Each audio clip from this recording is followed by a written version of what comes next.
तर बाबांनो केरळातनं कोचीनमधनं गाडी खाली करून बाहेर पडलो बा. तिरुचूर पास केल्यानंतर हायवे लागला. हायवे तर असला खतरनाक आला की नाही नादखोळा. एक एक वेळी आम्ही रडत होतो या रस्त्याला. सिंगल रोड असताना एवढं ट्रॅफिक जाम लागायचं. रात्रीची गाडी चालवायचं. मग काय कॅलिकट बायपास पास करून मस्तपैकी डोसा खाल्लो बघा लाईटली आणि पार्किंगला येऊन झोपलो मंगलोरला.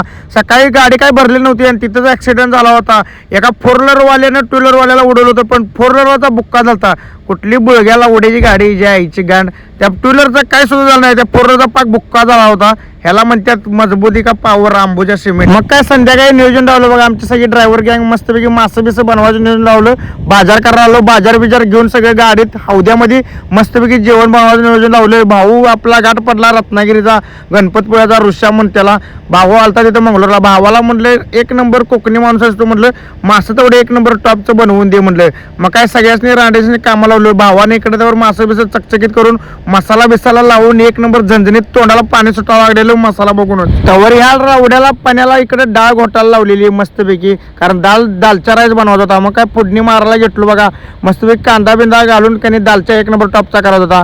दालच्या मस्तपैकी कांदा बिंदा फ्राय करून घेतला. मसाला बिसाला घातलो बघा आणि डाळ वटली. मस्तपैकी दालचा एक नंबर टॉपचा झाला होता. नाद खोळाच विषय नाही. मग काय लगेच वांग्याची भाजी. कारण काय लय जण होती जेवायला. 9-10 जण होतो आम्ही जेवायला.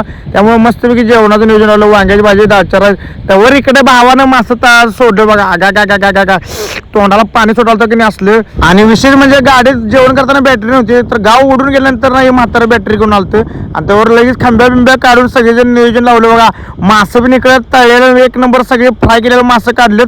आणि मस्तपैकी आता म्हटलं पॅक लावायला सुट्टी द्यायची नाही म्हटलं. त्यावर इकडे चपात्या पिपात्या पीठ माळ लावलं सगळ्यांनी. आणि ह्या बाबाला चपात्या कॅम्पर म्हणून परोठा आणजा म्हटलं त्या हॉटेलमधनं. तर या बाबानं कच्चं परोठा घेऊन आलाय. म्हटलं तुझा सत्कार केला पाहिजे म्हटलं चांगलाच. म्हटलं आई घाला म्हटलं चपात्याला लाटर बसा म्हटलं तिकडे. त्यावर म्हटलं आपण पॅक मारायला सुट्टी द्यायची नाही म्हटलं. आता मस्तपैकी मासं बिसं फ्राय केलतात. मस्तपैकी पॅक मारत चकण्याला असला भारी लागला. तर मासा आई शप्पथ सांगतो प्रॉपरली शिजला होता. हॉटेलमध्ये पण मासा मिळणार नाही असला भारी प्रॉपरली मासा झाला होता. नाद खोळा विषय नाही. हे काय रांडाला पॅकवर पॅक लावत होता. सुट्टी दिली नाही. वांग्याची भाजी पण असली टॉपची चालते की नाही. लग्नातल्या जेवणासारखी वांग्याची भाजी चालते. नाद खोळा सुद्धा जेवण जेवण इकडे हॉटेलपेक्षा जास्त. मामा हात वर करा की बाय आल्यावर लगेच गच्चीला. टॉपचा विषय कसं एकदम टॉपचा विषय.